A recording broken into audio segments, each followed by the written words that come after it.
you keep on, no? This is what will happen. So let's start at that, because some people, we have powerful emotions come, and sometimes when they come up, you feel you just have to go cold turkey and just wait until they pass or something. But I want to tell you that here we make use of every experience. We need difficult and challenging experiences. We need the sweet and the bitter, especially the bitter you need it also, to develop spiritual muscle. You need it in order to test and to go more deeply into your being. If all your experiences was all just light and fun and stuff, nobody would wake up. You'd be satisfied with your egoic existence.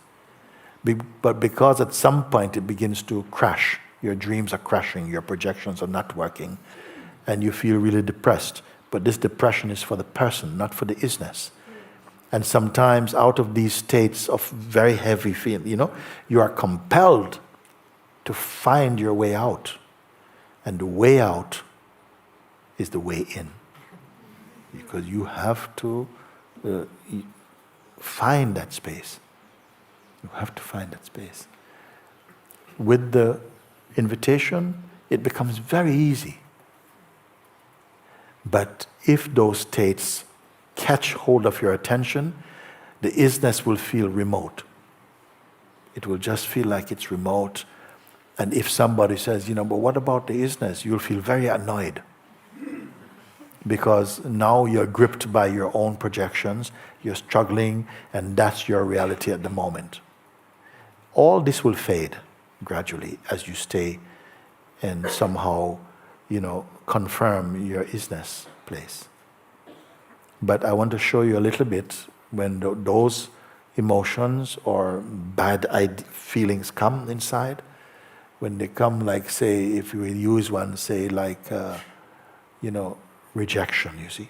So this feeling of rejection, and it's so loud, energetically it's present inside the body, and it's like, these feelings are happening, and you're feeling that somehow you're just overwhelmed by the feeling. Then, first of all, don't try to stop it. The reflex is to try and stop it, or to create some distraction for yourself, so that you can, phone a friend or something, or have an ice cream to try and get out of that mind state. But I'm saying now, I'm going to show you how to use it. Because in these situations, they are very, very, although they are very strong experientially and emotionally, they are full of spiritual vitamins on the other side of them, and I want to show you how. Because when they come, it's a chance to recognize who you truly are and to break that spell. So let's say that the emotion comes and is strong feeling of revenge, or let's say the fear of rejection, and it's feeling in the body, and then also what's happening is the mind starts to create interpretations of the feeling. And that's when it gets it's on steroids now. Because once the mind gets hold of it, it's like, and it starts to gather evidence. And the ego loves evidence. You start to remember things that no human being should be remembering, like this. And and all negativity. And you don't get it that the state is trying to increase itself. So how to do it? So first, let him be there. If you don't try to fight, then your powers to observe will increase. You understand? If you fight, you're in. You've logged in, so you're in. And you're not able to observe. You're too identified. So you simply let the feeling go, they're there, and just allow it to manifest in the body. It's manifesting.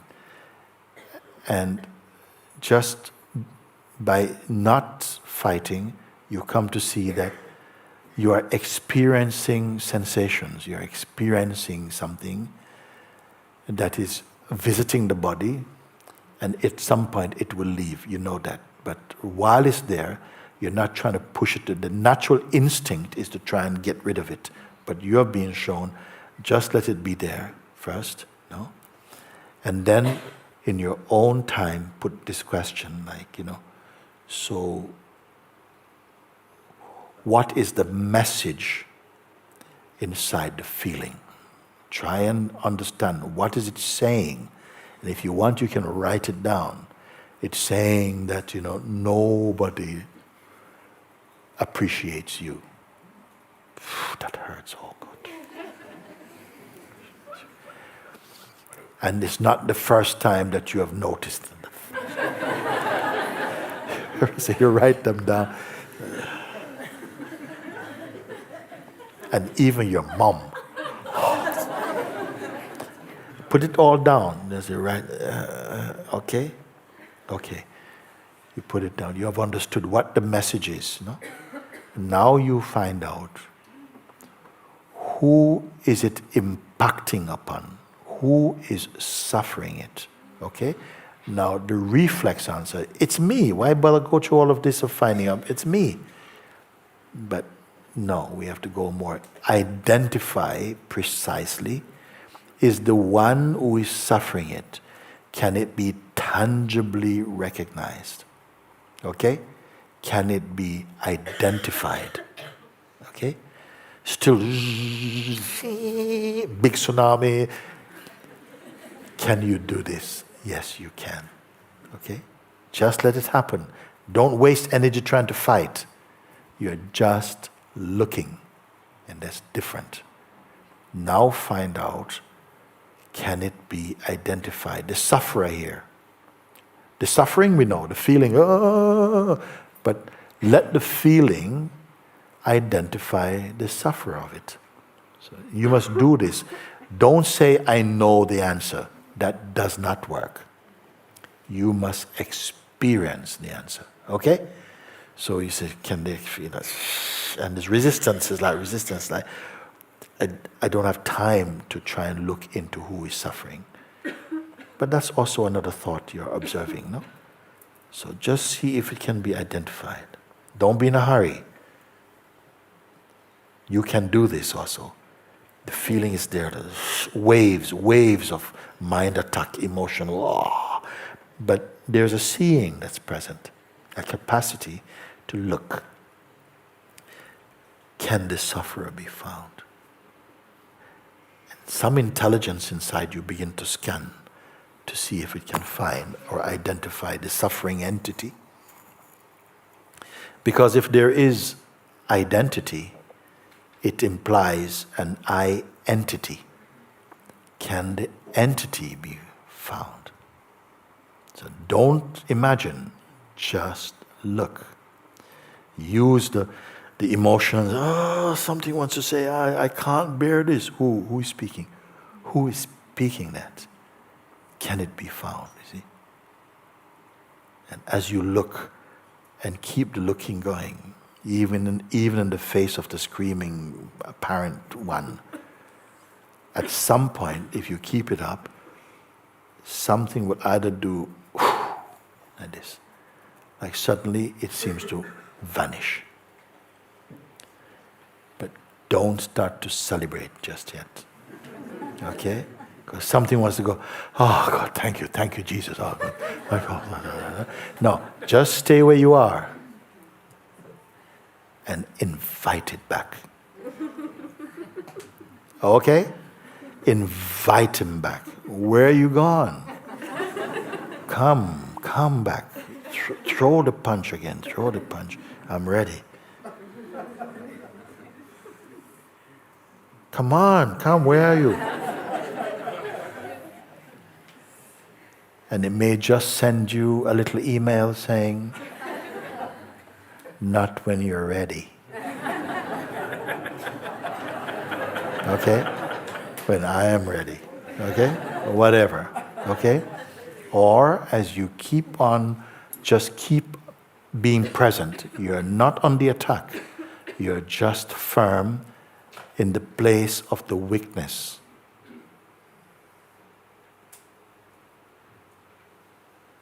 Your intellect, your intelligence is still alive. The feeling is in the body.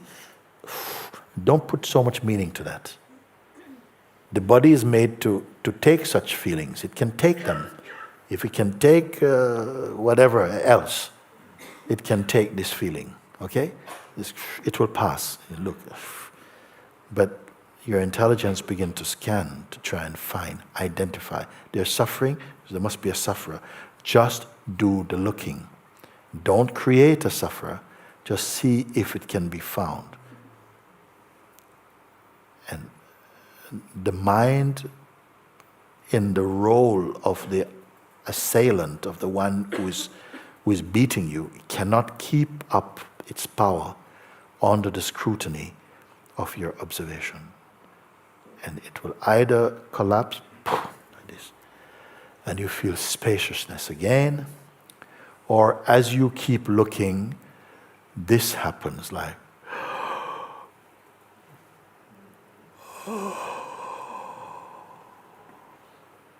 that's another way he leaves. His power leaves. Don't start opening up the champagne just yet.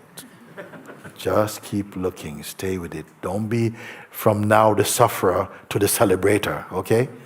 Don't identify with anything. Just stay empty and just keep looking present. And just say to the mind or to this power, anytime you like, I'll be here. Okay? Don't be thankful to the mind. Oh, thank you, mind. Thank you. No, don't bend your knees to the mind in this mode of mind. You are here to transcend its influence and its seeming authority by discovering the natural authority of the self. So this is a practical way like this. If you can go directly to the isness, better. Then you don't even have to do any inquiry just yet. Maybe save your inquiry for a really important moment or whatever. If you can come, as soon as you get accustomed to the space of the isness, at some point it will not require memory anymore. It will not require any practice. It will be your natural climate. Whatever happens, like I gave example before, it's like if you caught the flu for 3 weeks or something like that, then whatever you do in that 3 weeks is happening in the flu state, isn't it? Whether you're having a shower, you're on the phone, you're sending an email, you're at the supermarket, you're on the toilet, whatever it is, it's still in the flu state. The flu state is all-pervading almost. In the same way, everything that arises in you, every action that takes place, even the functioning of perception, is taking place in the isness. You understand that, isn't it? And it becomes so natural for you. Don't talk about it with anybody, not yet. Just be loyal to it. It is not personal. It is much greater than any person. You see? You're growing back into your original state. And it is a delightful homecoming. It is a tremendously empowering rediscovering. You see? So just keep staying with it. Now and again the mind will come. Something may happen, which may just be any ordinary thing, but the mind will claim it or something. Or you will think, oh, it's my mind again. And sometimes you are making up the mind. Sometimes mind has got nothing to do with it. You say, oh, my mind is in my mind. Ah, did you call? Okay, yeah, whatever, you know. So just, you will also get used to not keep saying, oh, my mind, my mind, my mind. You don't have a mind. It's just like you have the air, universal air. You breathe it in. You say, my breath. Oh, where is it? Where's your breath? Can you find it again? We cannot find it. So it is just habit. It is just culture, human culture, the way that language works, the way that duality works. It is simple like that. So all this is going to start to become much, much lighter, because the most heavy experience you can have in life is to experience life as a person. Yes. You see? And I feel the world, the human kingdom, is suffering from person poison. too much personality, you, me, this, I don't like them, I don't like that. The isness is not like that. From the isness is universal love. It makes no distinction, oh, you're not like this, I like, it has no type. Just like the sky has no favorite clouds, the isness has no favorite way, favorite thoughts, favorite way to be. It makes everything divine. Okay? So